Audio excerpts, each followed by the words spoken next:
Good afternoon, everybody. I'd like to call the Williamsburg City Council meeting to order. Ms. Felico, if you'd call the roll, please. Mr. Rogers. Here. Ms. Ramsey. Here. Mayor Pons. Here. Vice Mayor Dent. Here. Mr. Maslin. Here. We have a host of minutes that need to be approval. Is there a motion or any correction or changes? I would move that we pull the meeting minutes for August 13th for further corrections. What are those corrections? The correct statement of the motion and the correct tally for the votes. Okay. I did notice that the latest tally said 5-2 and it should be 3-2. Correct. I'm going to do that now. Okay. Right. And the motion did not include the budget authorization as it was moved. So I went back and reviewed the motion and it looked pretty accurate to me. I know that you had some question about a budget number being included in that motion, but that was not stated in the motion. Correct. The motion needs to include the budget of $14.5 million, which was, I mean, if you go back and review the tape, you'll see that that's part of that. And I think Pat can jump in on this. Well, so the motion was read. There was no amendments to the motion. After the motion was seconded, we did go on to have further discussion where a budget number was brought up. And I had asked Mr. Trivett to confirm that number, which was $14.5 million, I believe, but it was not part of the motion. Pat, do you want to say anything?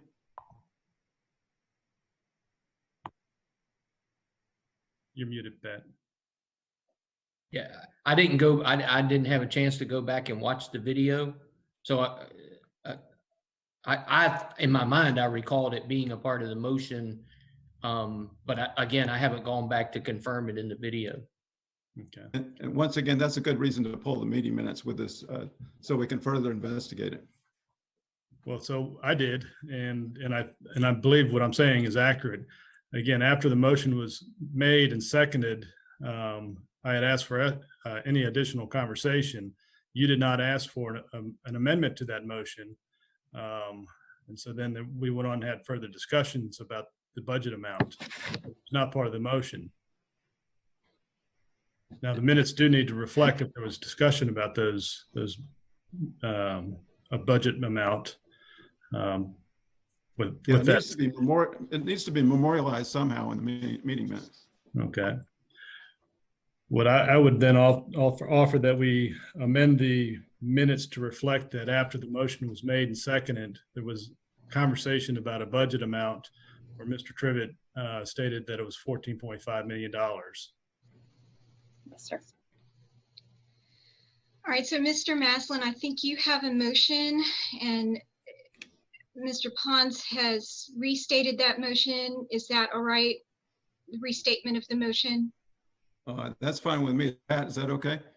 Yeah, that's fine with me. So there needs to be a second. Second. Thank you, Ms. Felico. Mr. Rogers. Aye. Ms. Ramsey. Aye. Mayor Pons. Aye. Vice Mayor Dent. Aye. Mr. Maslin. Aye. And I'm going to have to offer an apology. We have matters of special privilege is next on the agenda, and I did not print those statements. And so if I can come back to that later in the minute, I will print those up and come back to matters of special privilege, if that's okay with everybody. Yes. Okay, thank you. And I apologize to the staff that has earned these privileges. My error for not having those ready for us. So we have moving on, no public hearings. Takes us to reports, and item A is monthly financial statements.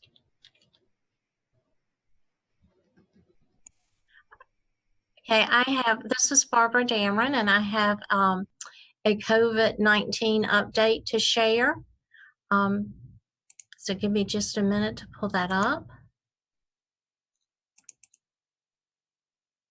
Again, apologize for getting everybody out of whack. Okay, so on this report, the first column I have is the FY21 budget. And then we have the projection where we expect it to be as of November. And then the actual results for November. And the variance column is the variance between the projection and the actual results. And so in real estate, you can see we exceeded our projection by $328,000. That is about 25% of budget. Our adjusted budget redid to reflect COVID. And FY19 as of November year to date, we were at about 22% of budget. And I believe that if we had not reduced our original budget that we had prior to COVID, we would be at about, collections would be at about 22% as well. Barbara, excuse me, could you share your screen, or is that possible? Oh, I'm sorry. I thought I was sharing it. Let's see. So nobody can see that? No, Barbara, we cannot. Okay, let me try that again. I apologize. All right. Thank you. Is that better? Yes, thank you. Okay, thank you for alerting me to that. Let it get back up. Okay, so the personal property exceeded our projection by $636,000.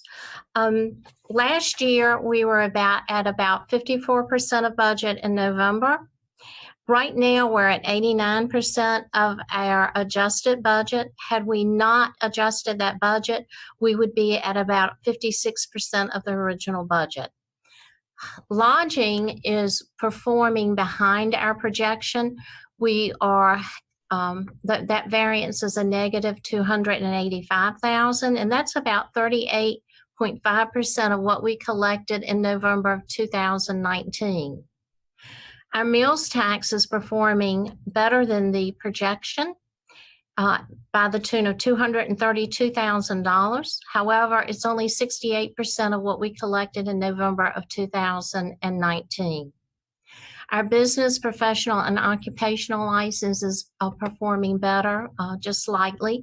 That tax is not due until March 1st, so we don't expect to see any large variances either way between now and March 1st. Our sales tax for education is exceeding our projection by $220,000. We were very concerned about that in FY20. So we reduced that budget, and the projection is based on the budget. Actually, we are almost 5% greater than what we received in November of 2019. Our other revenues is really basically everything else other than what I have identified separately on the lines above. And that would include things like charges for services, court fines and fees, permitting, and it all netted out to performing under our projection by $72,000. And I'm just going to mention a few of the larger variances. In terms of a negative variance, meaning that it's performing under the projection, our emergency medical service recovery fees are $104,000 under the projection. Our parking fines are about $50,000 under the projection. And our use of property, which is primarily rental of city facilities, is $68,000 under the projection. And of that, about $29,000 relates to the Prince George parking garage. A smaller variance that we had was in charges for services, but it was an interesting mixture. That category collectively was $16,000 under the projection. But what happened is the largest negative projection related to athletics and classes and parks and rec, but that was offset by Waller Mill Park fees performing better than the projections. I think we have people that are enjoying where they can get out and be safe with social distancing. And unfortunately, opening of graves and sale of cemetery lots also outperformed the projection. So at the end of the of revenues, we have exceeded our projection for November by $1.1 million. Our total expenditures are performing under where we expect it to be by $1.4 million. I was able to identify about $869,000 that were really timing differences and when we have paid for items. And also, I think that the departments are really closely monitoring their budget, understanding that we are dealing with lower revenues this year than in the past. I do want to speak to just a couple of other funds that aren't represented on this slide. And in that regard, our sales tax and our capital improvement fund is performing 25% lower than what we received in November of 2019. And our tourism fund, our share of the 1% sales tax for the tourism is performing about 21% less than November of 2019. And the $2 lodging tax is 52% less than November of 2019. And our utility fund, our water revenue is about 28.5% less than last year. And our consumption for first quarter, I won't have consumption for second quarter yet, but consumption for first quarter was a decrease of 16.5% compared to the previous year, and that's primarily in commercial. Our sewer is performing revenues at 18% less than last year, and the consumption for sewer is about 6.6% less than the previous year, and again, primarily related to commercial. I do want to mention that we have been awarded some Utility CARES Act funding. These funds are to be used for customers with hardships due to COVID-19, with delinquent bills between March 1st of 2020 and December 30th of 2020.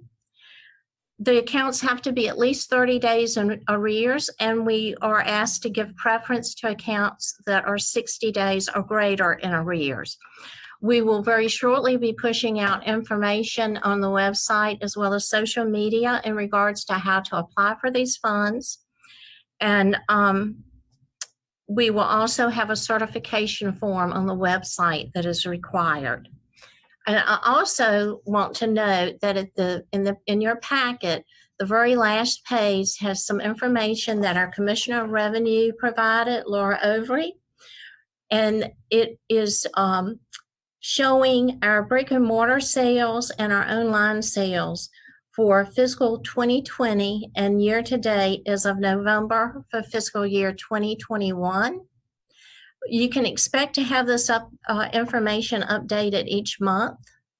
And in addition to that, she is working to provide information for FY19 as well, just to have a comparison to the time prior to having the Wayfair law go into effect.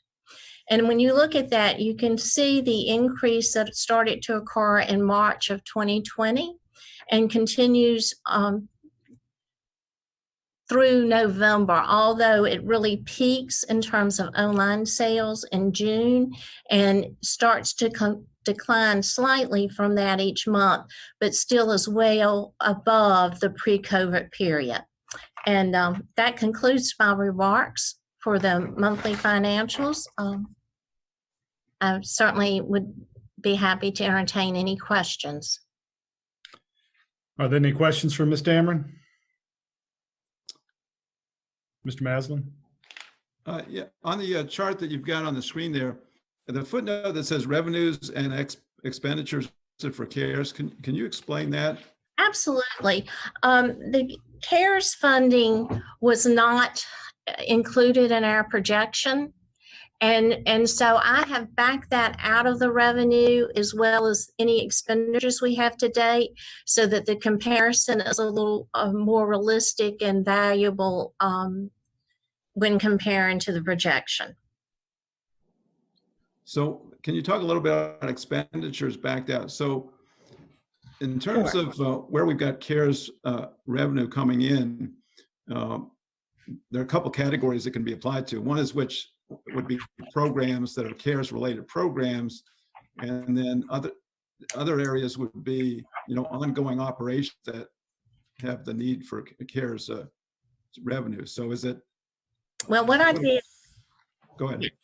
Well, we have in revenue 2.6 million that has been received as of November, but we've not expended that. So if I don't back out that portion, then it makes it appear that we're performing better in our revenues than we really are, because those expenditures have to be for certain items that meet the criteria for CARES spending.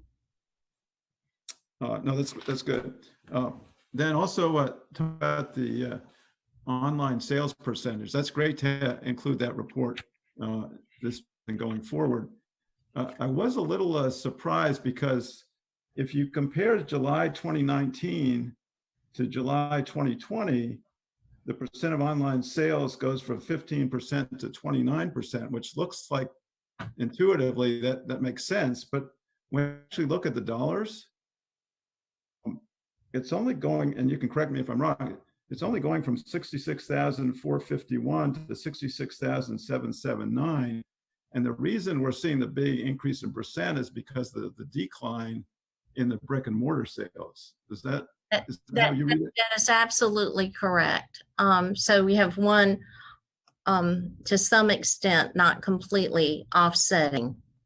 So if we were to look at just the dollars column there, I really would have expected to see a lot more increase in the dollars of online sales.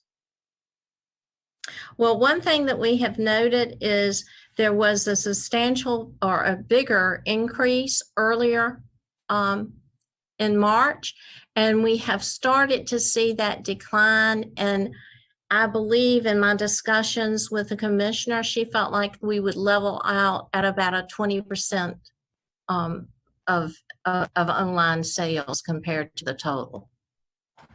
Okay. Certainly Yeah. I certainly think moving forward, future reports, and especially as she has time, the reporting from the state takes a little time to organize like this. So she is working to go back and give us some history on that as she can compile it.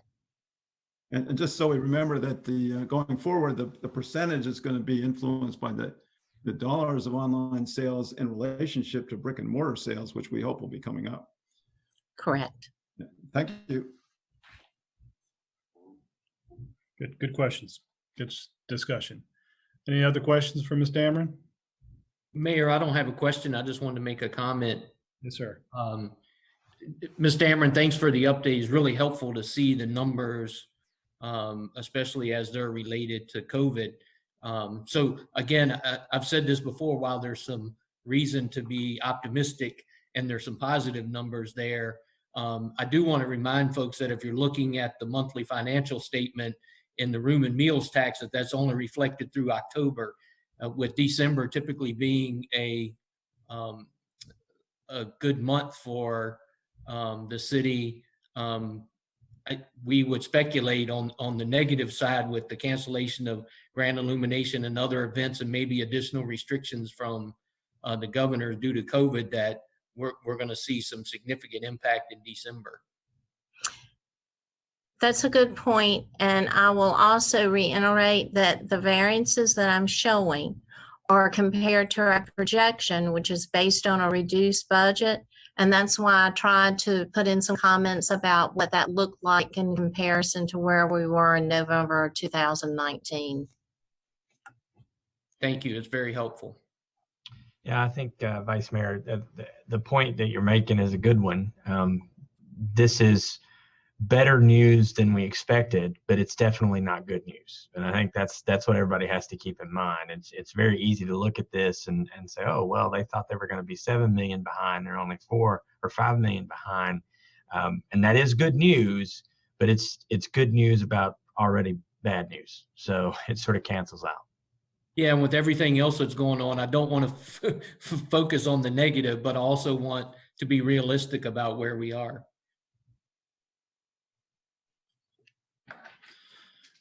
With that, I'm going to stop sharing.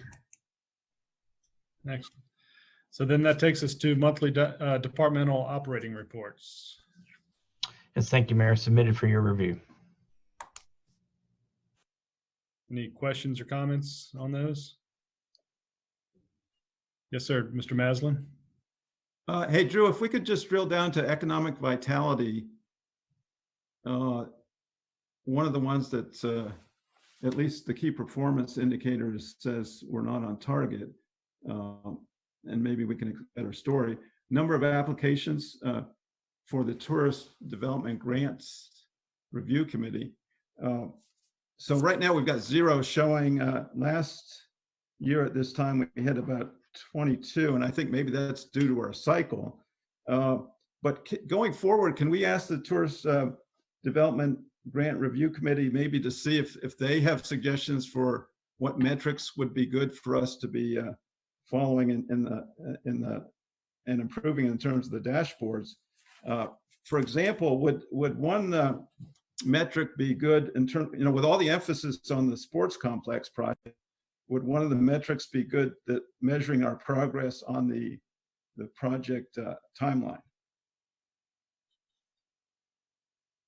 Drew, does that make sense? I mean, as we've said before, the staff is going to redesign the performance measurements as part of this budget cycle. So we'll look at that as we gather and talk about what to measure and how. I think that, getting down to a specific project like that is probably not best for a performance measure, but certainly something that we'd want to report on as part of the GIO. Okay, thanks.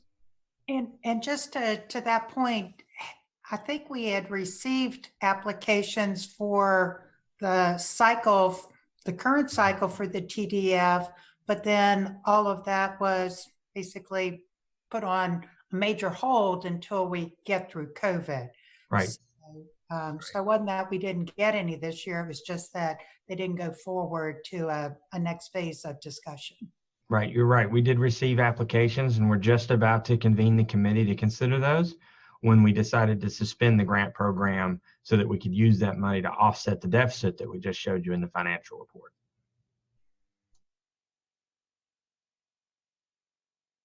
Any other comments on departmental operating reports? Seeing none, Mr. Trivett, as city manager report. The only report I think we have today is regarding the CARES Act funding. And it is sort of breaking news, I guess, is we had previously explained to you the rules as we understood them in terms of CARES Act funding and the spending timeline. We had told you that we had to have all of the money accounted for in terms of being allocated to projects by the end of this month. And that's still true. We had also told you that we had 90 days from the end of the month to actually expend the money. We got an email letter from the Secretary of Finance, I think it was yesterday or the day before, informing us that they have changed that deadline. Now we have to have all of the money expended by January the 15th. So obviously that's a much different scenario than what we had been working toward. So all that means is what we will be doing is, as we have explained before, one of the things that we will use CARES money for is to reimburse our public safety expenses since March. That will increase the amount that we use to reimburse public safety. So I think now our total reimbursement that we expect at the end of this month for public safety is going to be around $800,000. And then that will create $800,000 in the general fund that we can continue to pursue the CARES projects that we had identified on a much more relaxed timeline. Drew, if I may ask a question there. The funding that we had allocated per the grant, which we approved 2 meetings ago for lodging and for the tourism sector, that'll all be dedicated and expended well before the January 15th timeline. That's right. Most of the money that was awarded, and it was over $600,000, has already been paid, Okay. or is in the pipeline to be paid. So yes, that's not included in the $800,000 number. What is included in the $800,000 is the remaining amount of grant funds that was not awarded. Thank you. Just as a side note to the grant, I've gotten at least a dozen phone calls from folks, restaurants and hoteliers, who are very much appreciative of that effort. While it doesn't stop the bleeding for a lot of them, it certainly gives them a little shot in the arm that they really do appreciate it. So I wanted to convey that to all the members of council and staff that there was positive feedback from that. Well, and thank you, Mayor. There was some email traffic earlier today with one restaurant here in town, and it was interesting because Ms. DeWitt in the email summarized basically all of the grant programs that have been awarded to that one business. And I know that very often the grant amounts have not been a lot, right? Each individual grant may be $5,000 to $10,000, but when you added up all the grants that have been awarded since March, this one entity had received in the neighborhood of $50,000 in award. And I think that's pretty impressive. Yeah. Yeah. Mr. Mayor? Yes. Based on the Economic Development Authority roundtable, there was some mention that we still have some a few grants left that can be awarded. Yuri, are you still on? Could you just give us a soundbite on that? Sure thing, happy to. So the 2 programs that Michelle mentioned at the end of the roundtable were the Small Business Investment Grant. The EDA recently redid that program and increased their match. So that's now a 50% matching grant up to $7,500 that can be used for outdoor improvements. So we're trying to encourage not just restaurants to do outdoor dining, but for every business to think through how they can serve their customers outdoors in a safer environment over the colder months. The other program she mentioned is the CDBG Business Grant Program. That is a regional grant program with York County and Poquoson. We have enough funding left to probably assist about 6 businesses at $5,000 a piece. So that grant program is to reimburse rent or mortgage expenses since March. It can also be used for PPE, for cleaning supplies, really any expense that can be directly related to COVID-19. Thank you. In addition to that, Mr. Maslin, we did receive notice as well. Barbara had applied for, Ms. Dameron had applied for a grant that would help us offset our utility accounts that are in the arrears, meaning they owe us a back due amount toward their utility bills. I believe we were awarded over $200,000 in that grant fund, and we're working on the process of how that will be awarded. But that's good news, because definitely utility fund can use that to pay off the past due debt. Mr. Dent? Mr. Trivett, we were contacted yesterday by a media source, and they said there was a study that they just released that specifically looked at how the effect of COVID on hotels and motels. And they said in that report, obviously Williamsburg had very high numbers as related to the negative impact. I wasn't aware of that. I didn't know if you were, or if there's some way we could get a copy of that study. I'm not aware either, Mr. Vice Mayor, and we were not contacted by the media, so I'm not sure what they were referring to. There was a study done. I mean, there have been a lot of reports done nationwide, and Williamsburg places very high on every single list in terms of impact because of our reliance on tourism as a part of our economy. So there's a whole host of data that we could point you to, but I'm not aware of a specific study necessarily that indicated that. Okay.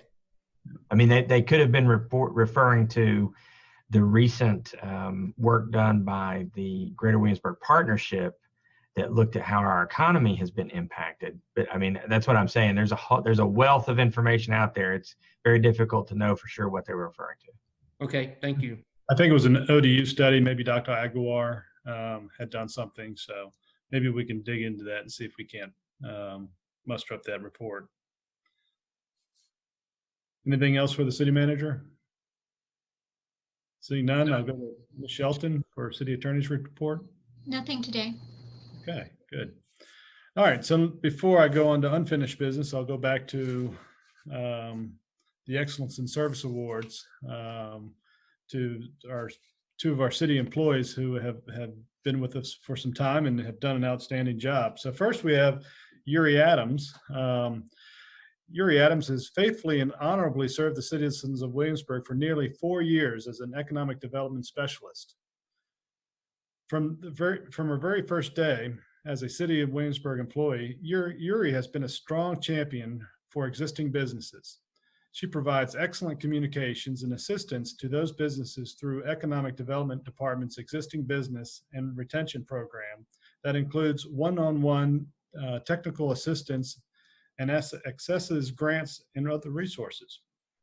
During the COVID-19 pandemic, Yuri cheerfully has served as a first point of contact for businesses in the city, answering thousands of emails and phone calls during and after work hours and producing regular e-newsletters with prominent information. Her compassion and assistance supported businesses during unknown and stressful aspects of 2020. Many of them have said that she has significantly affected their ability to remain viable during the pandemic. In addition to serving as the face of the Economic Development Department, Yuri also provides a framework to keep the department effective during the pandemic by tracking efforts and assignments in an electronically shared document. Yuri is an exemplary city employee and is vital to the success of Williamsburg's Economic Development Department.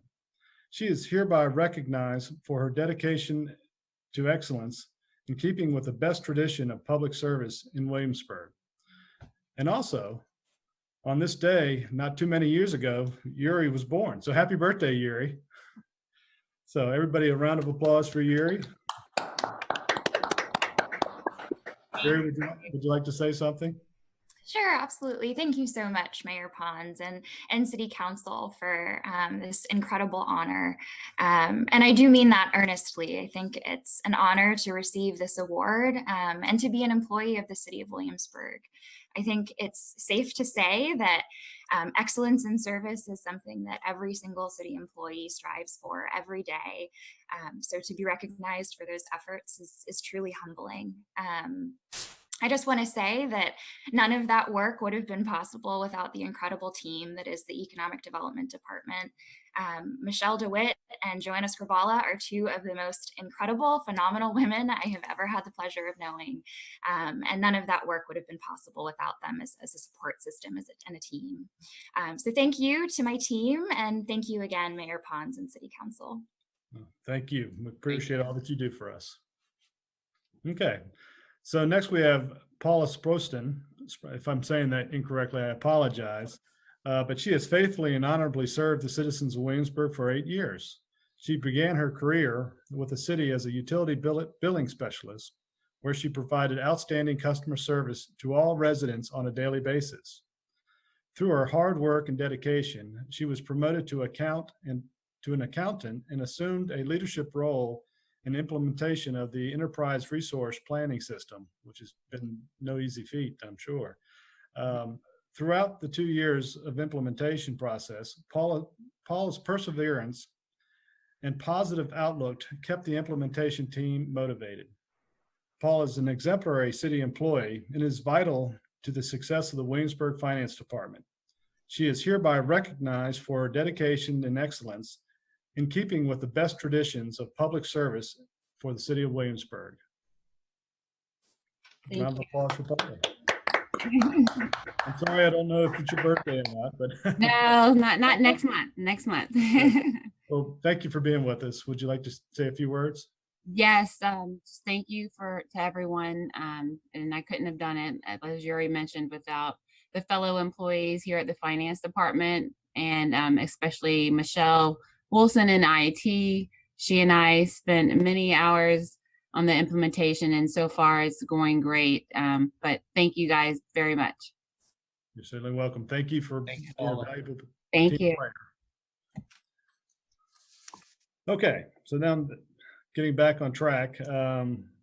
Item 7 on the agenda is unfinished business. We have none, which takes us to new business. And first, we have consideration and approval of resolution number 20-23, authorizing a budget amendment for the fiscal year ending June 30th, 2021. Who's going to take that? Ms. Dameron or? Yeah, I'll take that. And Resolution 2023 requests appropriation for grants that we've received since July 1, 2020. In the general fund, we are requesting an appropriation or appropriations totaling $202,345. That is to cover a federal police grant for personnel costs for enforcement of alcohol and speed-related violations for $4,000. There's also a bulletproof vest grant in the amount of $4,552 and a asset forfeiture proceeds in the amount of $1,770. It also includes a $192,023 from CARES Act allocation for the Highland Park Broadband Project. In the sales tax fund, we're requesting an appropriation of $6,238, and that's an aid to localities. That's for fire equipment, and that is a true up and carry forward of funds from FY20. And then in the law enforcement fund, we're requesting $76,045, and that is for $50,050 is carry forward from FY20 and to be used for training. And the police also received $25,995 from the Department of Criminal Justice for coronavirus emergency supplemental grant that will be used to purchase a radar message board, a training whiteboard for virtual meetings, and additional personal protective equipment and a fogger. The staff requests that City Council approve Resolution 2023 is submitted.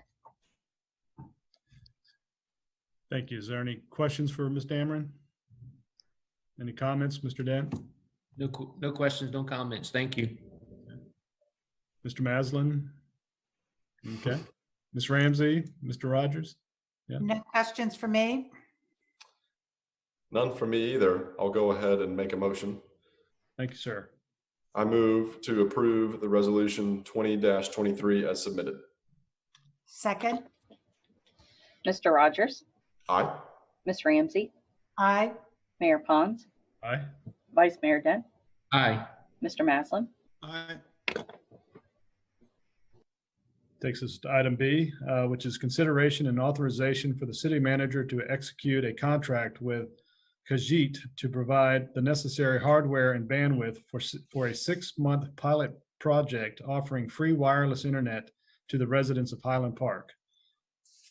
Mr. Trivett, I presume? Actually, it'll be me, Mayor. Okay. So good afternoon, Mayor Pons, members of City Council.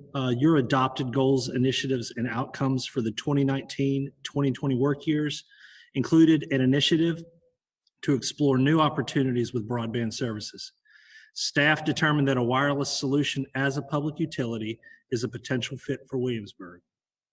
Working with Verizon, staff developed the basis for a pilot project that will test the infrastructure, deliverables, and administration for such a plan that could be deployed citywide. In October of 2020, Governor Northam announced the CARES Act Fast Track Broadband Grant opportunity, and the city was an early applicant for the pilot project that we had already had developed. The city was awarded $192,022.48 for this project. Kajeet is a wireless provider that operates on the Verizon and T-Mobile networks. The company offers hardware solutions and access to the networks such that they are qualified as a sole source provider for this project. Staff is seeking City Council authorization to proceed with Kajeet and the pilot project. So the recommendation from staff is to authorize the city manager to initiate a 6-month pilot project in the amount of $192,022.48 with Kajeet for the purposes of installing free wireless broadband service in Highland Park. And I'd be happy to answer any questions that you might have. Vice Mayor Dent? Yeah, I don't have any questions. I just wanted to say again, we discussed this in our last month. Thanks to Mark and Mr. Trivett for their foresight on this project and creating this great opportunity for Williamsburg. And I support us getting this moving as quickly as possible. Thank you, sir. Mr. Maslin, any questions or comments? Yeah, I agree with the Vice Mayor's comments. It was great that you were ahead of the curve on this one and were able to jump into it when you did. Could you just explain what factors would you like to see come across after the evaluation as being positive to move forward into a larger application? I think obviously speed is going to be a critical point of success. What type of speeds we're able to achieve across this network. Access to information by anyone using the network. We certainly don't want to see contention in the network with lots of folks utilizing the network, whereby the access to the information slows down considerably. And then, quite honestly, happy citizens. If we get citizens that are using this and are appreciative of this, and they're able to do things that they weren't allowed or weren't able to do before, that's probably the biggest measure of success that we'll see. Will it also be able to give us an indication of what type of coverage is required, or what type of infrastructure is required for coverage, which would really influence the economics, right? Absolutely. Thank you. Ms. Ramsey? Thank you, and thank you, Mark, for your hard work getting all of this lined up so quickly. Mr. Maslin's question caused me to wonder, will you be able to make any adaptations or modifications during the trial period if you find out that the speed isn't where you want it to be, or need to make some tweaks there? Yes, ma'am. We're actually actively working with Verizon on certain parts of the neighborhood where the speeds aren't necessarily where we would like them to be. We're currently working with Verizon Wireless on a plan to improve those specific sections, and we'll continue to monitor that and work with them to improve that moving forward. Good, because I have heard from some families with everyone working and both going to school and working from home, that when you have 4 to 5 people online at the same time, there's only so much that can be done with the internet access there. And could you just reconfirm for the public the timeline of, what all we need to get done by a certain time to be in accordance with the CARES grant that we've received? Sure. The CARES Act calls for the end of the year to have the money expended in the system in place. We're going to work really hard to achieve that timeline. It's obviously a very aggressive timeline when you've got 129 individual homes within the neighborhood that we have to deliver and get them set up on the network using the systems that we're going to provide to them. But I believe it's doable. We have everything in place pending your approval now to really hit the ground running starting tomorrow. All right, great. Thank you. It's really exciting for the whole city to make this first step. And of course, we should note, Mark said that we would be installing these in all the homes, but it is a voluntary program. So if somebody wants to keep their existing service, they're welcome to do that. Okay. Mr. Rogers? No. Well, just a question, when to Barbara's, Ms. Ramsey's point about demand requirements, is there any expectation that we're setting out there for the residents? Or, will they see in general better speeds and bandwidth than they would if they remained with a provider on their own? Because this is a common provider to everyone. It's not like we're bringing in a different provider to handle that. They're going to see the same speeds on this as they would if they were on the Verizon network, with the exception of some amplification that the equipment is going to do for us. So the hope is that we take what we've got in terms of bandwidth and speed and quality of connection from Verizon, improve on that a little bit, and then deliver that to the neighborhood. Sure. And it's probably too soon to talk about what happens in 6 months, but it's our goal that this type of program will continue. And it ties right back into our GIOs, where when we did the national survey, citizen survey, we asked the residents if they'd be willing to consider the distribution of Wi-Fi as a city utility. And I think that's a goal that we're kind of working here, and this being a pilot program for that. Is that an accurate statement? That is very much an accurate statement, Mayor. Good. Well, I'm very excited about this. And again, thank you, Mr. Barham and Mr. Trivett and others and city staff that kind of saw this opportunity and applied for the grant, because I think, it really is something that's kind of beginning a trend in communities. And I'm glad to see that we're on the forefront of it. And I'm glad to see that we're able to offer, Wi-Fi to a community, during this pandemic, where, as Ms. Ramsey points out, people are working from home and being educated from home. So it's good that we're able to do this for those residents at Highland Park. So if nobody else has any other additional comments, I'd entertain a motion. So I move that the city council authorize the city manager to execute a contract with Kajeet in the amount of $192,022.48 for the purpose of completing a broadband pilot project in Highland Park. Second. Mr. Rogers, Aye. Ms. Ramsey, Aye. Mayor Pons, Aye. Vice Mayor Dent, Aye. Mr. Maslin. Aye. Passes. Thank you. So next is item C. This is a lease agreement between the city of Williamsburg and York County regarding the former Crossroad Group Home property located at 5684 Moortown Road. Mr. Trivett. Thank you, Mayor. So we have reported before about the fact that the Crossroads Group Home, a youth group home, has ceased their operations at this facility on Moortown Road. The lease provision for that property included that it reverted back to the city if they did discontinue the use. And we took some steps a couple months ago to put us in a position of ownership again. During that process, we were approached by York County, who has been maintaining the building the whole time that Crossroads Group Home was there.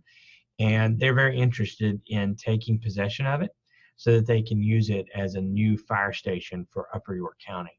Obviously, being able to use a facility that's already set up as a group home, it's already got sort of the outline of a fire station's core functions, which would include housing the staff in individual bunk rooms, a day room for them to congregate, and of course, a commercial kitchen. They will be adding to that the apparatus bay. But even so, having that existing facility there is going to dramatically reduce their cost to get that project done. So the advantage to York County is they get to take a project that has been on their long-term forecast and move it up and accomplish it sooner. We're happy to help them do that. We have talked amongst ourselves about possible uses the city can have for it. Again, it's outside the city limits. It is part of a watershed property that we have for the reservoir.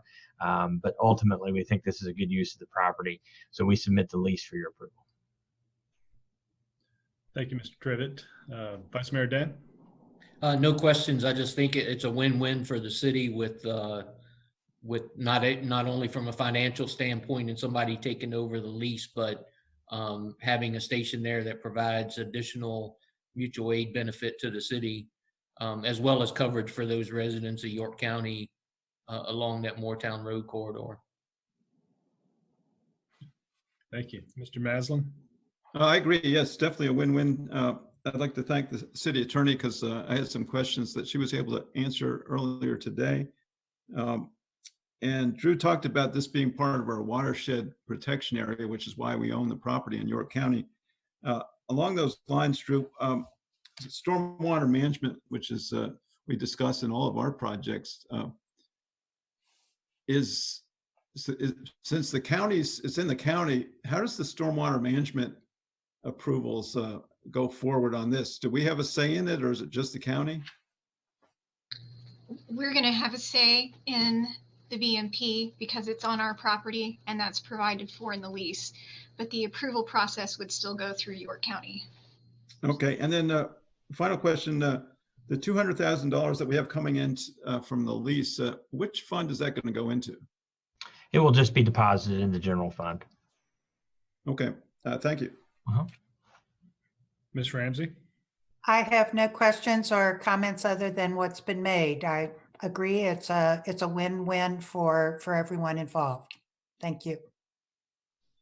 Thank you. Mr. Rogers?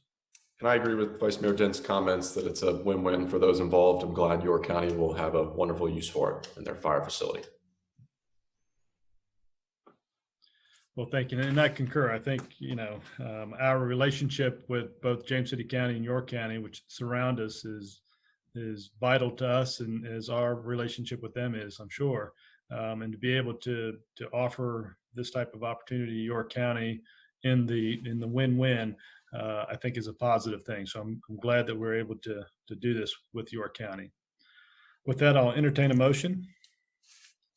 So I move City Council approve and authorize the city manager to execute the lease agreement dated December 10, 2020 with York County for the property located at 5684 Moortown Road to be used for a fire station. Second. Mr. Rogers, Aye. Ms. Ramsey, Aye. Mayor Pons, Aye. Vice Mayor Dent, Aye. Mr. Maslin. I'm sure he said aye, but he was muted. Aye, did you hear that? Thank you. Yes, thank you. Thank you, Mr. Maslin. Next agenda item D, presentation and acceptance of the comprehensive annual financial report for fiscal year ending June 30th, 2020. We have today Ms. Ann Wall with us. Just before she begins, I'll let you know that the audit committee did meet. I'm obviously a member of that. I was very pleased with the findings, but I won't spoil the good news. I'll let Ann do that. Is she with us today? Or Barbara, you going to take this? Ann is with us. She's a partner with Robinson and Cox, and I believe that she's going to share her screen as well. So I'll turn it over. Very good. Thank you. Can everybody hear me? Yes. Yes, very good. It's my pleasure to be here today to discuss the results of the city's comprehensive annual financial report for the year ended June 30, 2020. Local governments, counties, cities, and towns all across the Commonwealth are required to have an annual audit conducted each year. It's required by the Code of Virginia.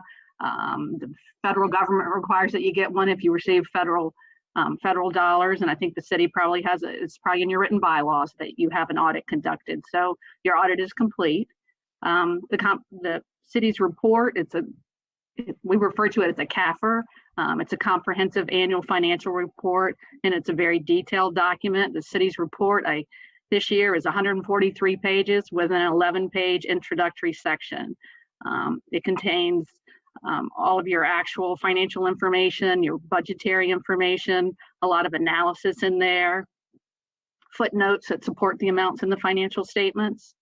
I'm pleased to report to you that the financial services or the finance department assisted in the preparation of this report to include drafting the management's discussion and analysis, which really provides, that starts on page 4, and it provides really an overview of the financial statements and the results of operations for the year, and a lot of detailed comparisons to the prior year. There's also a transmittal letter included within the CAFR that is prepared by city staff that really kind of is an introduction to the audit report, and it just provides an overview of the city and your economy and demographics and that kind of information. In addition, the city staff provided a detailed review of the CAFR. As your auditors, we actually drafted the report, but they did a detailed review to ensure that it agreed to the amounts on the city's general ledger. I'm pleased to report that there was no format changes this year. There was no new accounting standards that had to be adopted. There is some, I said this in the Finance Committee meeting, but there is some new vocabulary in the CAFR this year to include the words pandemic, COVID-19, and CARES Act money. All of that information really is through the management's discussion and analysis. There's a footnote on subsequent events that includes some information about the pandemic and how that continues to affect the city, and the CARES Act dollars are recognized in there as well. 2020 was certainly a challenging year from start to finish from an audit perspective and an operating perspective. City offices were closed to the public, at some point when we were trying to schedule our preliminary field work, but we were able to coordinate and work with city staff, and we got in there in June, at the very end of June, and performed kind of limited field work at that point, and then we came back for the final field work the middle of September and completed the audit. We wore face masks and we tried to do limited interaction, but certainly the purpose of us being on site is the ability to actually make inquiries of staff. I'm pleased to report to you that the cooperation from staff was very receptive.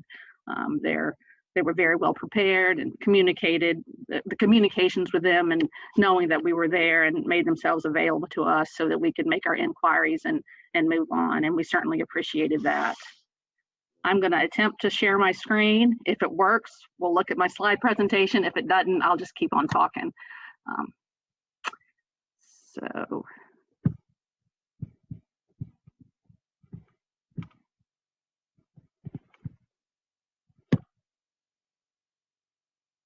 Is it working or no?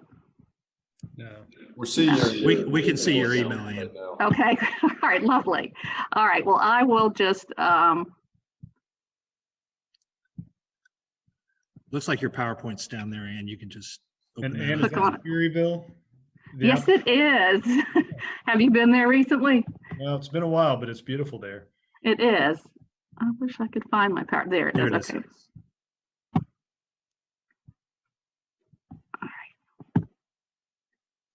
If you try one of the different pages, I saw there. All right. Kind of working? Yep, it's up. Okay. We're just going to go with it looking like this. All right. This is just really an overview of my presentation to the council. We're going to go through the engagement. We'll talk a little bit about, what you hired Robinson Farmer Cox to do. We're going to discuss the results of the audit engagement and other reporting requirements that really are elements of a local government audit, and then future accounting and reporting changes. You employed RFC to perform a financial statement audit and a compliance audit for the year ended June 2020. The audit was subject to auditing standards generally accepted in the United States of America, the audit specifications that we're required to follow that are issued by the Auditor of Public Accounts, the Virginia Auditor of Public Accounts, government auditing standards, the Single Audit Act, and the provisions of the Uniform Guidance. Those last two really govern your federal program dollars, but all of these regulations really govern, and standards drive the field work that we do, the inquiries that we make, and the content of the city's financial report and our auditor's opinions. Also, as part of the audit, we issue a management letter. This year we did issue one, and I'm going to go through that a little bit, but there's also a required communication to those with governance, and I'm just going to go through just a few items that are in that. Just the idea, that first bullet, just the idea that there's estimates within the financial report, that all information that's in there is not actual information. Some of the estimates I've detailed on there: an allowance for uncollectible taxes, the useful lives of capital assets, and all of the information related to the pension and OPEB liabilities are estimates that are prepared by actuaries. We didn't encounter any difficulties in working with staff. We didn't have any disagreements on any financial matters or discussions. We did propose a few adjusting entries, and when I looked back, there was only one that was material, and we kind of worked together on that, but it had to do with the CARES Act money. The city received CARES Act money in two different issues, and one had been received by June 30, and for financial reporting, any unspent dollars had to be deferred at the end of the year. So at June 30, 2020, I believe the city had only spent several $100,000 of the CARES Act money. So the $1.1 million was deferred. And that's the way it's reported in these financial statements on the balance sheet. We did get a management rep letter that was obtained as part of the audit. And this other discussion is really just related to the kind of the other pieces of the audit. All right, now on to the results of the audit. I'm very pleased to report that the city received an unmodified opinion on each of the following. On the financial statement piece of the audit, that's on the very first 3 pages of the audit report, and that's a clean opinion. Unmodified opinion is the best. This is as good as a CPA will give, as an unmodified opinion. There's also 2 opinions or reports that are issued as part of the audit that are in the back of the report on pages 135 through 138. One of them is relative to the internal control work that we did, and that was a clean opinion as well. And the other one is a compliance report, and that has to do with because the city receives over $750,000 in federal money, you're required to have a single audit conducted. And those clean opinions were issued based on the substantive work that we did, the internal control work that we did, the risk assessment work, and the federal compliance work that we did in the preliminary field work and the final field work. The city receives, last year you received about $1.2 million in federal assistance, and most of that was under the social services programs. So the compliance work that we did was related to social services, the Medicaid program and the SNAP program. Certainly for FY21, the CARES Act money will be your biggest federal program. And so that will be subject to a compliance audit as well, because it'll certainly be a type A program with over $750,000 being expended in one fiscal year. In addition, this year we did issue a management letter. We've reviewed this with staff. It just had 3 items on it. 2 of them were really related to the Social Services Department, the filing of the CSA reimbursement requests on a more current basis. Again, I think this was related to the pandemic and just got a little behind on filing those requests. And then a business continuity plan from 2015. It's a required plan, and it needs to be updated to be in compliance with state regulations. And then the third bullet on there, and we discussed this in our exit meeting with the Audit and Finance Committee, was just we recommend additional cross-training in the Finance Department in the areas of daily posting of cash receipts, the preparation of bank reconciliations, the monthly VRS reporting, Virginia Retirement System reporting and reconciliation, and other key fiscal duties. The finance department is small, and so cross-training will help mitigate, the risks that the city would have if a key employee were to leave or is absent, and it will allow new employees an opportunity to learn new skills. So it's really a win-win for everybody. If I were really to draw your attention to any exhibits in the report, and I know Barbara's really going to go through some of the more operational results of the audit, but the management's discussion and analysis really is a good overview, and it's on pages 4 through 20. And then exhibits 11, 12, and 22, those are the actual versus budget activity for really the city's 3 major funds, the general fund, the tourism fund, and the capital projects fund. Those of you might remember last year, the capital projects or the sales tax fund was separated from the general fund last year. So exhibit 11, you can really just look at the general fund this year and see how you fared with relative to your budget. And the general fund typically is budgeted on a break-even basis. And at the end of the year, it had a change in fund balance, a deficit of $585,000 was the net income, or the net change in fund balance, if you will, which again mostly can be attributed to the reduction in other local taxes. But it leaves you still with a ending fund balance in in the general fund of $13.7 million, of which 13.6 of that is unassigned. So you're still in compliance with your minimum unassigned fund balance policy.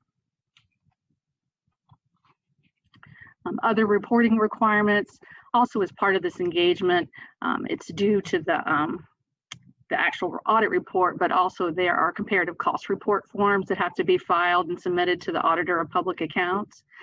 They're due by December 15th. Those were submitted today, so that has been taken care of. Then also, as required by the Code of Virginia, after this report has been submitted to you and the City Council and you've accepted it, a notarized statement has to be submitted to the Auditor of Public Accounts to let them know that this presentation has been made. And then finally, the city's comprehensive annual financial report needs to be submitted to the Federal Audit Clearinghouse, which operates on behalf of the OMB, the Office of Management Budget. And we started that submission today, and I believe Barbara, it's an electronic submission. I believe Barbara and I can probably finalize that by the end of the week. And then my final slide really was just, there's always change. And so there's new governmental accounting standards that are out there that'll affect upcoming audits. And there's a footnote in the financial statements, note 17, that really details in a little more detail the upcoming governmental accounting standards. But that really concludes my presentation. I'll still be here. I think it's going to go to Barbara, and then if anybody has any questions for me, I am available as well.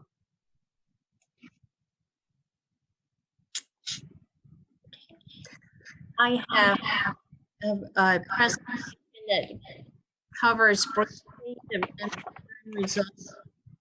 And again, I'm going to try to show.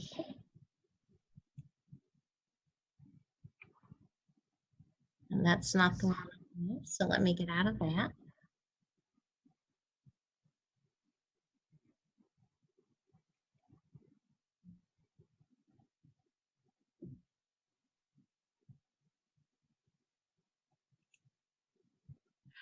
Okay, before I begin this time, can everyone see my screen?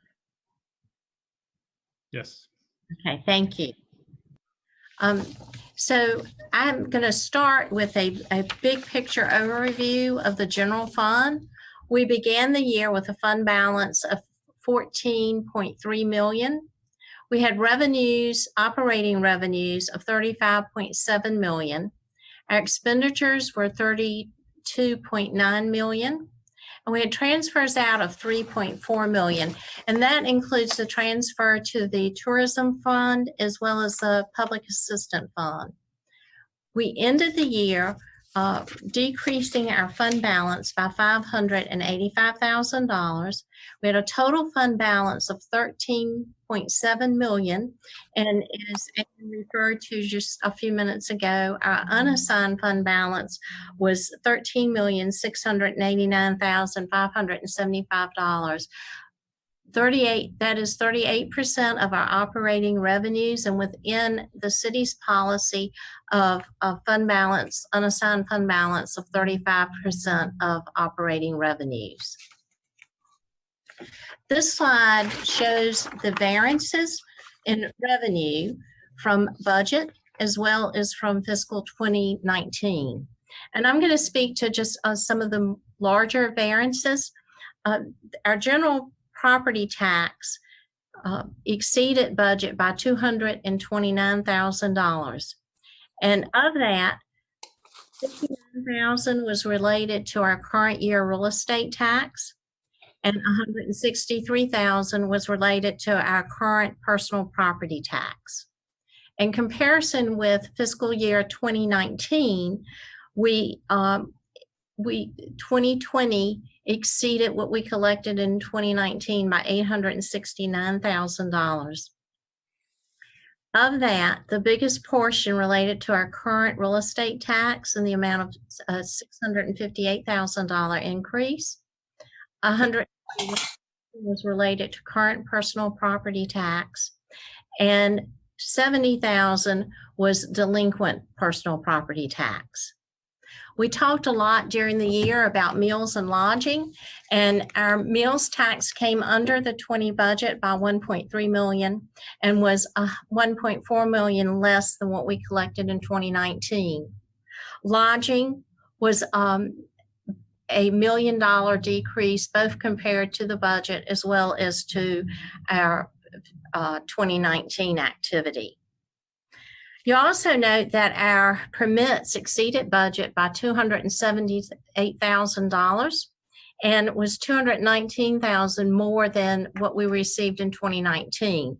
And those primarily related to building, plumbing, and electrical permitting that was related to new development. When we get to charges for services, well, let me back up and talk about use of property. Our use of property was under the budget by $138,000 and under the previous year by $123,000. And use of property primarily relates to rental activity, whether it's rental of facilities for special events, and it also includes our Prince George parking garage. So for FY20, the Prince George parking garage made up $38,000 of that decrease, and the remaining decrease related to rental of property and facilities, and largely related to events that were not able to continue due to COVID. And the same reasonings for 2019, although the majority of that was related to decrease related to our rentals. And charges for services, we have, that makes up, that $89,000 really makes up a difference in parks and rec fees for events and activities that we were not able to continue for both the current, for both from budget and from comparison to 2019. Our intergovernment, we really did have some smaller variances, both positive and negative in 2020. They just offset each other.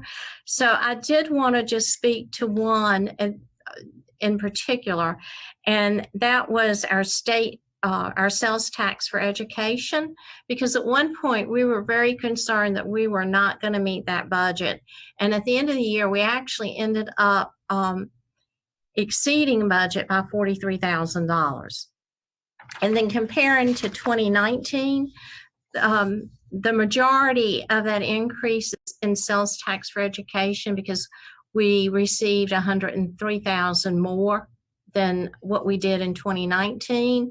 And then the remainder of that was made up from other funding and smaller variances, but they were positive variances in our public safety funding, what we refer to as 599, as well as streets and sidewalks. And it also includes $14,000 that we received and expended from the Virginia Department of Housing and Community Development. And then, of course, our CARES funding. Our CARES funding that in the general fund, other than the Virginia, what we received from the Housing and Community Development, was $219,000, and that reflects what we also expended. As Ann mentioned earlier, we could only recognize what we had expended that met the criteria, and it was not budgeted in FY20 because we received it so close to the end of the year, and we also had appropriations that exceeded 1% of our budget, so we had to do a public hearing, and we just didn't have that time, so it was appropriated after July 1st in FY21. And so our variance, total revenues variance from budget was a decrease of 1.7 million and a decrease of 1.5 million compared to the previous fiscal year. And then I also show the variance for major expenditures. The largest one that we have there is in education, and that reflects from the variance from budget, and that reflects the surplus that the school had. But even at that, we were still $150,000 $15,000 less in 20 than we were in FY19. Again, parks and rec expenditures were under budget by $202,000. And again, that reflects the activities, expenditures for activities, classes, that type thing that did not occur in the spring of FY20 due to COVID. We were $42,000 less than FY19, and of that, it's really $80,000 less in what was expended in Parks and Rec. That was offset by a $38,000 increase in the city's contribution to the library. Our general government administration was under budget by $153,000, and that was largely due to some vacancies in the city manager's office. We were $148,000 more than FY19. Some of that related to the merit and cost of living increases, but also we had increases in IT as it relates to maintenance service contracts.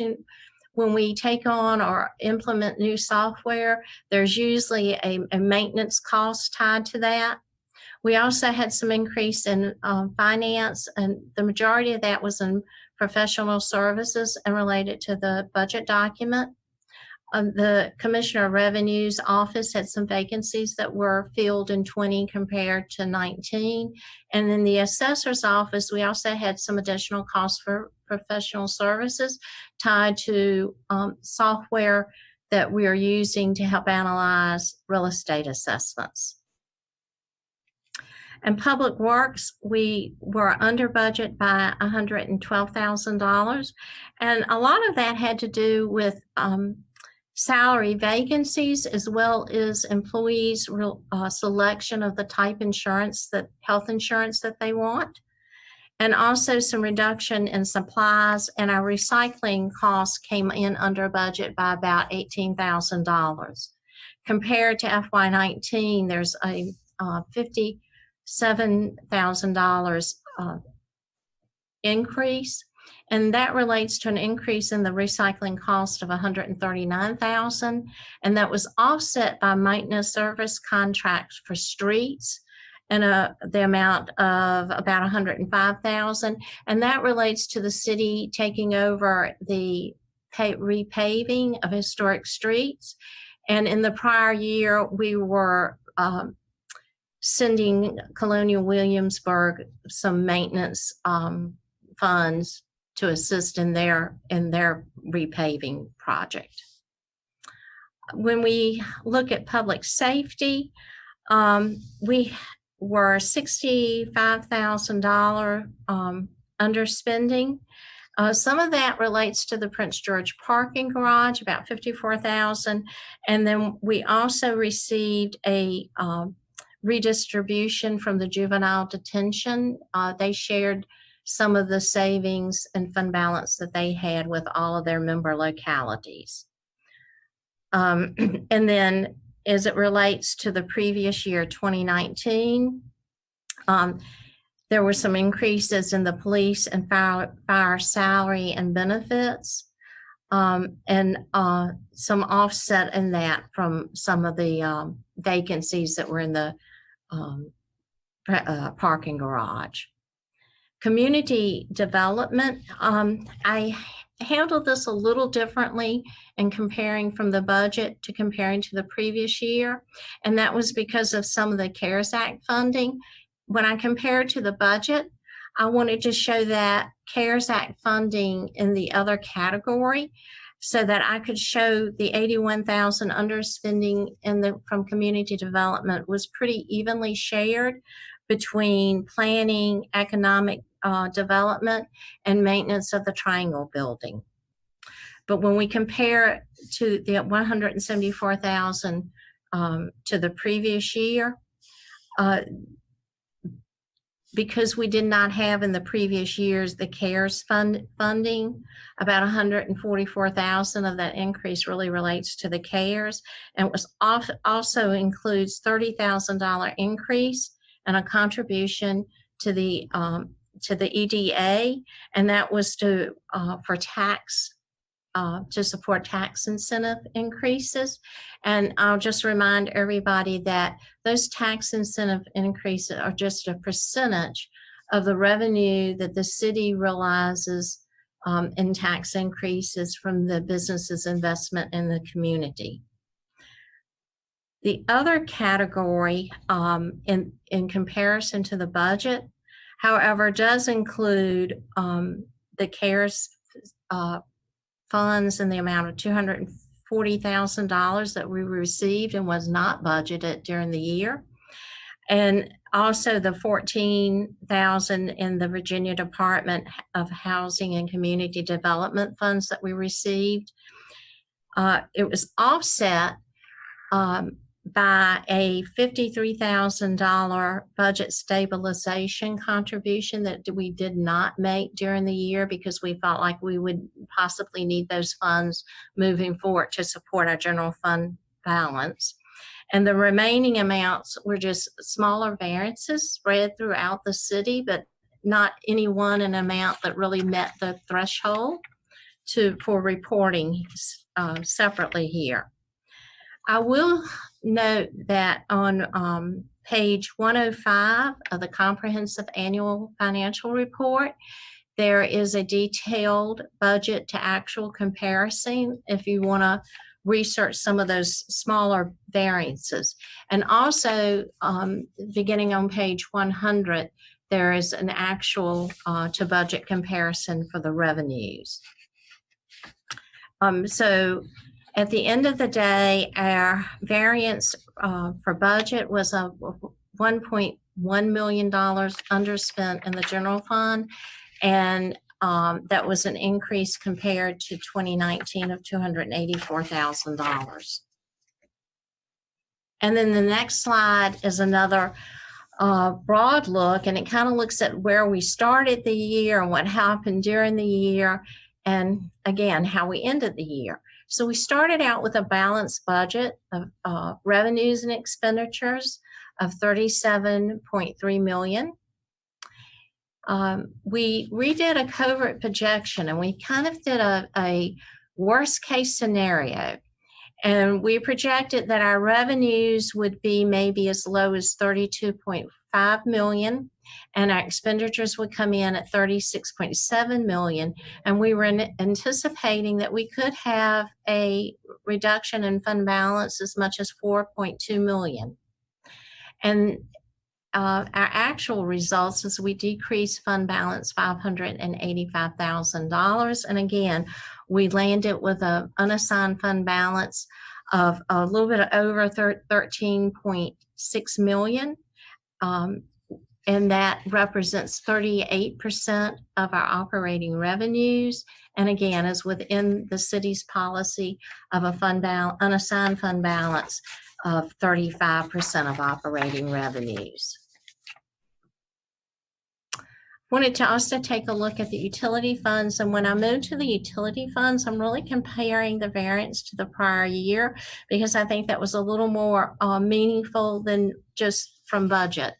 And so you'll see that in our water revenue, it was a decrease from the prior year of $353,000, and that's a 7.5% decrease. Our consumption for the year was down 9. And of course, we've spoken previously concerning some efficiency of new fixtures and all that are being used.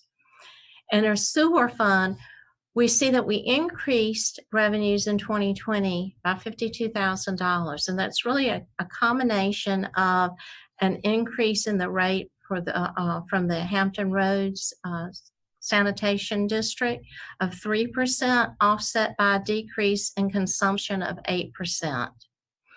And then, of course, some of the other variances were relatively small. I will note that the miscellaneous revenue, the majority of that is for water tank rentals. And we did see an increase in that of about $4,000, and then the remaining $16,000 or so was in various smaller revenues that we received.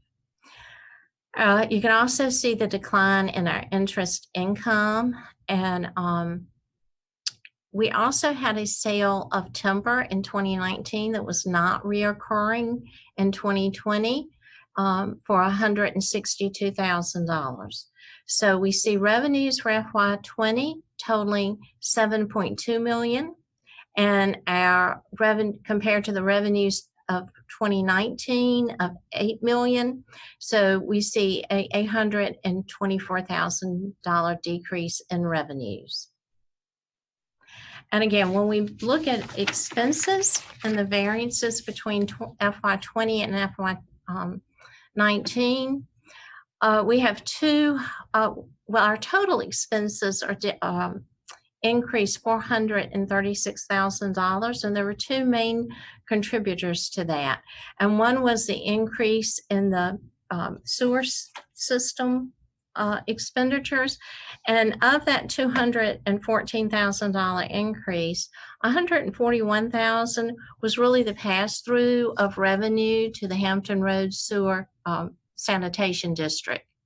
And the remaining portion, in 2019, we had some adjustments related to GASB 68, which is our pension reporting, and it actually those adjustments created some negative pension cost in 2019, and so that pretty much makes up the difference in the comparison of the increase to 20, because we did not have that adjustment to offset the pension expense.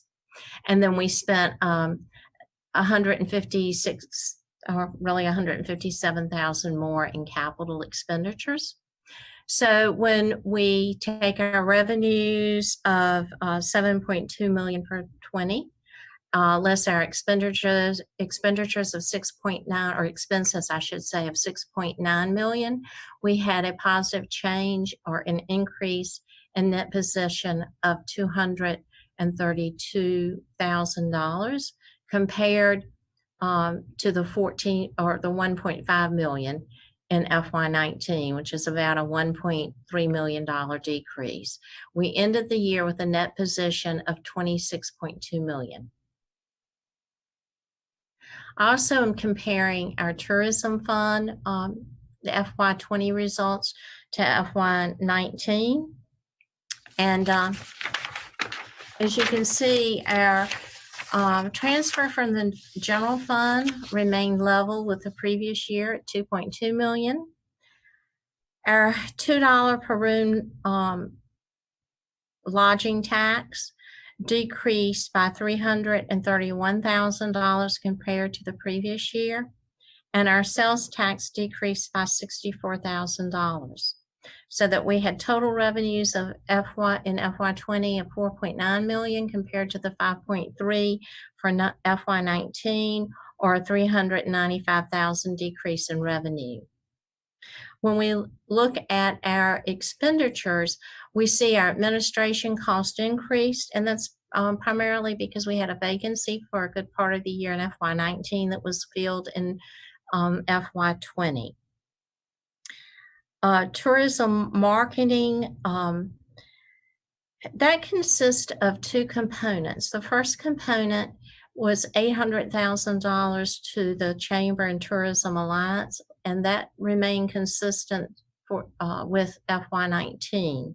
The other component is we remit 1/2 of the $2 tax to the state for them to forward to the Tourism Alliance, and that $166,000 decrease in FY20 is exactly half of what I'm showing as revenue and decrease for the total revenue received from the $2 lodging tax, and that's just where we that pass through to the state.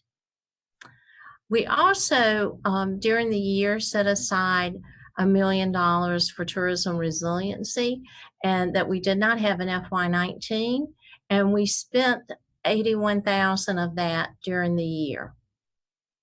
So we had total expenditures for FY20 of 2.3 million compared to 3 million in FY19. You'll see in FY19 we had an increase in fund balance of 2.2 million. And that carried forward to FY20 and was awarded to grant programs during the early part of FY20. We also had an increase in fund balance from FY20 operations of about 2 million. So that gives us an ending fund balance of 4.2 million. Of that, we have 1.1 million that's set aside for those awards we made, and those would include the Kiwanis Fourth Field, wayfinding, portable stage, and the sports complex. And then of the 1 million that we set aside for tourism resiliency, we have 919,000 that will carry or does carry forward to FY21. So we have $2.7 million that's available to either help support the general fund if we need that help to maintain the fund balance. And if you'll recall, in our FY21 budget, we budgeted to transfer 1.6 million if needed from tourism. If not needed for that, then we have 2.7 million that would be available for future grant awards or projects as council sees fit. And then I wanted to touch on the revenue stream and our capital improvements fund. As we proceed forth with the budget, we'll look at our new 5-year plan as well as what we'll be carrying forward from FY20 for projects. But we budgeted to receive $4.5 million in sales tax revenue. We actually received 4.4, so we were under that budget by about $61,000. And compared to FY19, we actually received 4.8 million, and so our variance from FY19 was $390,000. And then interest income, we do tend to be very conservative in how we budget that. And so our actual results was $600,739. So we see a $400,000 variance to the budget. And then compared to FY19, we received $805,000. So our results for 20 was about a negative variance of $204,000. And then I wanted to touch briefly on our pension plan. We began the year, or we ended the year with $74 million in a total pension liability, and that's a $3.3 million increase from the prior year. Our planned fiduciary net position was $62.7 million. Again, that is a $1.9 million increase from the prior year. And our net pension liability reported at June 30th was $11.3 million. That's a 15% increase from the $9.9 million that we reported at June 30th of 2019. And I'm getting a phone call that wants to ring through my computer here. So we'll see if we can't get rid of that. And I'm going to give that just a minute. I assume y'all can hear that, correct? Okay, you're nodding your head. I apologize. Okay, there we go. So our planned fiduciary net position as a percent of total pension liability at the end of June 2020 is 84.7. That is a decrease from the 86.1 that was reported June 30th of 2019. And I will note that part of that we saw, obviously, our net investment income decreased by about $299,000, but we also had changes as a result of changes in assumption that amounted to almost $2 million. And probably there were many changes in the assumption. Probably the biggest the one that had the biggest impact was the change in the discount rate, or what we look like at as the assumed rate of return. And that decreased from 7% to 6.75%. And again, I would point you to note 13 in the Comprehensive Financial Annual Report, because there is a wealth of information in regards to the pension that also includes a discussion on the changes in assumptions. And then the city has two other post-employment benefits: the group life insurance and the Line of Duty Act expenses. Line of Duty Act being assistance or that's given to the public safety officers who are either hurt or maybe killed in the line of duty, and this provides health insurance and other benefits to them or their family. And taking a look first at the group life insurance program, we had a total OPEB liability of $3.4 million at the end of the year. The planned fiduciary net position was $1.8 million, and we had a group life insurance net OPEB liability of $1.6 million. That's a 7% increase from the $1.5 million that was reported at the end of 2019. The planned fiduciary net position as a percent of total group life insurance OPEB liability was 52%, just up slightly from the 51% reported at June 30th, 2019. And then looking at the Line of Duty Act, we ended the year with a total Line of Duty Act OPEB liability of $362,000. The planned fiduciary net position was $2,839, and the OPEB liability was $359,000. Again, that's a 14% increase compared to the $314,000 liability reported in FY19. The planned fiduciary net position as a percent of total Line of Duty Act OPEB liability is 0.79% compared to 0.60% for FY19. And that includes my remarks. I'm open to questions or comments. Well, thank you, Ms. Wall and Ms. Dameron, for the comprehensive review of all of this. I'll turn to Vice Mayor Dent for any questions or comments. I don't have any questions, but I did want to say thanks to Ms. Wall and Ms. Dameron for the overview of this CAFR report. There's a tremendous amount of detailed information in the report, so this overview is extremely beneficial. And particularly, I want to say thanks to Ms. Dameron and the financial staff for continuing to account for the city's finances at the highest level possible, and with limited staff, as indicated by a recommendation in the report to do some additional cross-training. So thanks for all of the hard work. And again, there's a lot of stresses with accounting for finances already, and then you add in the additional stresses that have come with 2020. There's a tremendous amount of work and dedication from you and your staff to put the city in this position, this positive position. So thank you very much. Mr. Maslin? Two questions on the audit. So for next year, will the CARES Act audit be part of the CAFR audit, or is that separate? And then the second question is, when we're upgrading our systems from one financial system to another, does the audit look at, what's the best practices for retaining legacy information versus transferring it into the new system?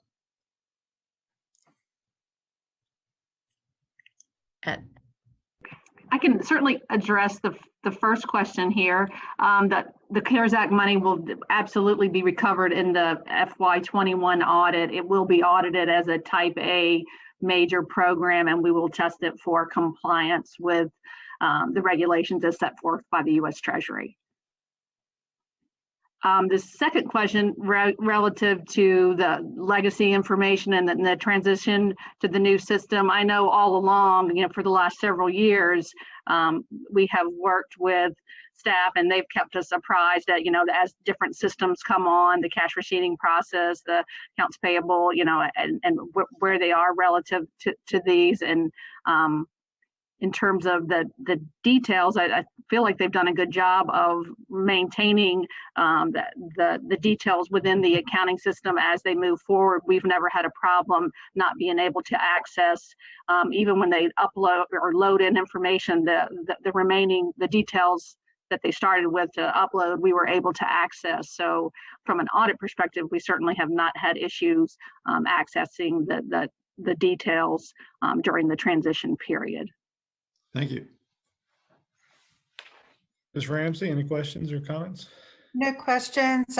Just to reiterate, Vice Mayor Dent's thanks to both Ms. Wall and Ms. Dameron for their hard work on this. The overview just also shows the complexity of keeping all the numbers straight. So a lot of gratitude expressed to both of them. Mr. Rogers, anything?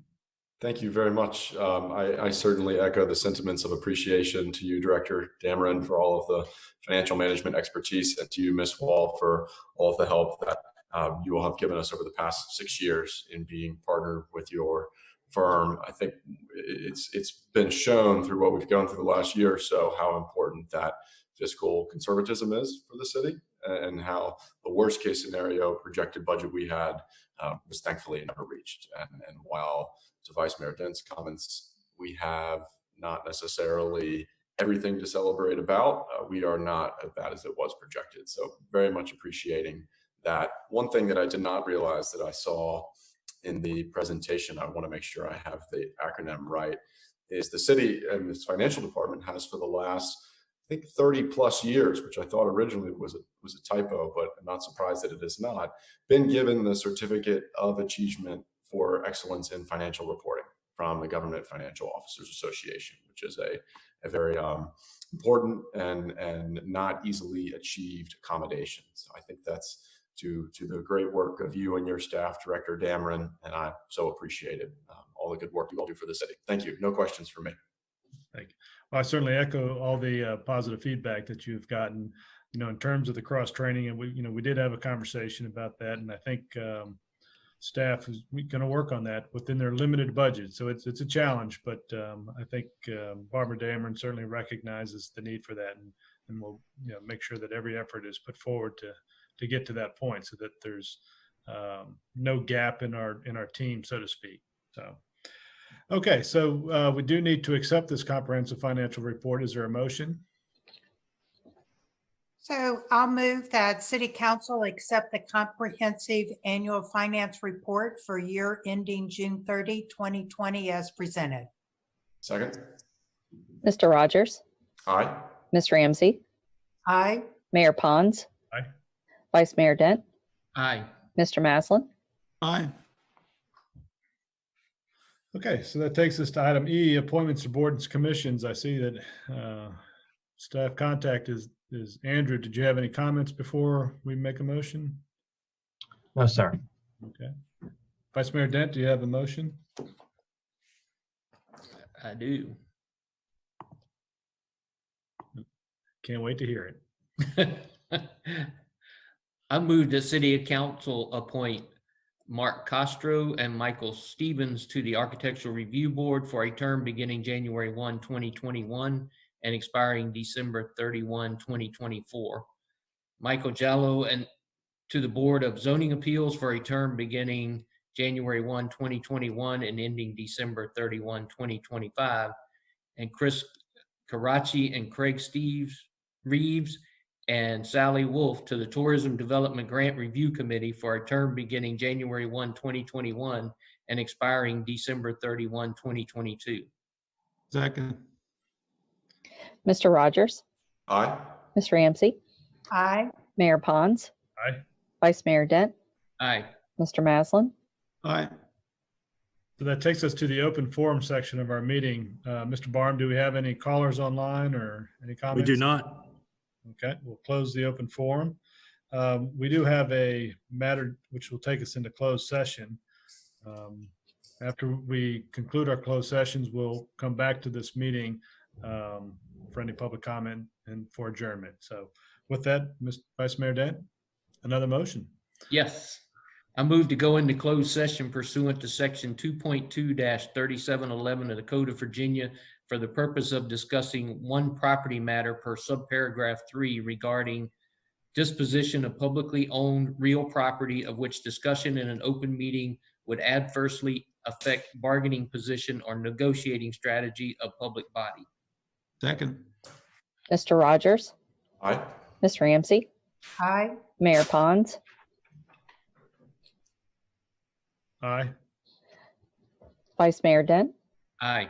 Mr. Maslin. Aye. Okay, we'll take a short recess and we'll convene in closed session.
the Williamsburg City Council meeting. Is there any business to come forward? So I have a motion. You need to certify the closed session. Yes. Pat's going to do that. I move to approve the certification of a closed session pursuant to section 2.2-3712 of the Code of Virginia. Second. Mr. Rogers, Aye. Ms. Ramsey,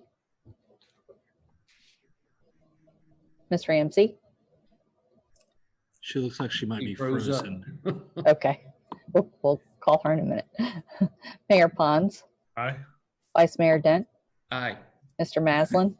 I got the Aye. thumbs up. Sorry, I keep losing you. Need to giga blast.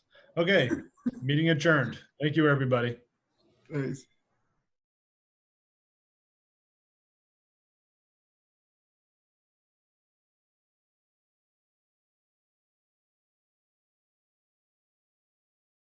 Right, Mr. Rogers, Aye. Ms. Ramsey, Aye. Mayor Pons, Aye. Vice Mayor Dent, Aye. Mr. Maslin. Aye. I'm sorry, Chris. I was just so excited to be done.